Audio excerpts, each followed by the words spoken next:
days in my team, they released absolute stinkers. They have Bryant Reeves, they have this Keith Van Horn, and they released Dominique Wilkins today as the best player. So I'm not gonna be going over any of those cards. I'm gonna be going over the top ways to save MT in my team. And to start off, we're gonna look at one that's pretty known around the MYTEAM community, but something that cannot be reinstated enough, and that is things such as tactical downgrades. So, as you can see right here, I have Draymond Green. I'm just going to go over to Sapphires and look at this Jonathan Isaac. So, Draymond Green goes for around 25k right now, and Jonathan Isaac is only about 1k. So, looking at their stats, obviously, Draymond's a little better in the interior, pretty much the same shooting. Jonathan Isaac actually has their dunk.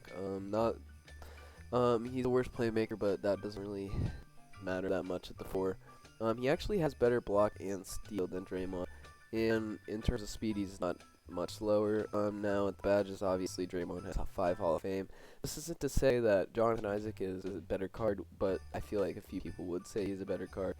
But this is the #1 way to save MT in my team. So if I just did that, I would be saving 29k instantly.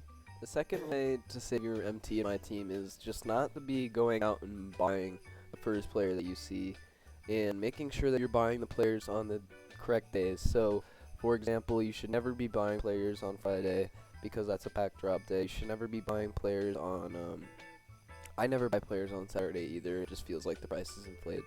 You should be buying probably at nighttime. If you're looking at a bigger card, definitely be looking at the market the whole time.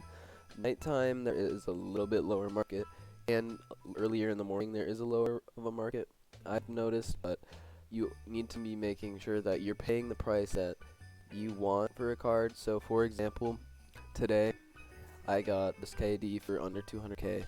All yesterday even this card was going for 250k. So I waited until this morning and I got this card for 200k, saved 50k on that, and yeah, I'm pretty happy about that. And now I have Kevin Durant on my team.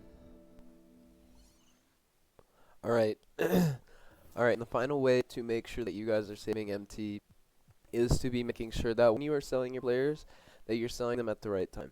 So for example, right here, you can see that this Team Mac with 41 badges and 7 huffs, only going for around 200k. Now mine is the same, so first of all, you want to make sure that you're going to get the price that you want. So if I were to sell my Team Mac, I'd want at least 250k. He's got Hall of Fame clamps on him, and he's got 40 badges, so right now I don't know if I could get that in 4 hours, so today probably would not be the day to sell my Team Mac. Now, for example, this is just an example. When they released Kobe, Team Mac's price probably dropped a little bit. I think it went down to around 150 to 170, and right now it's around 200. I'm pretty sure this card's going to end around 200.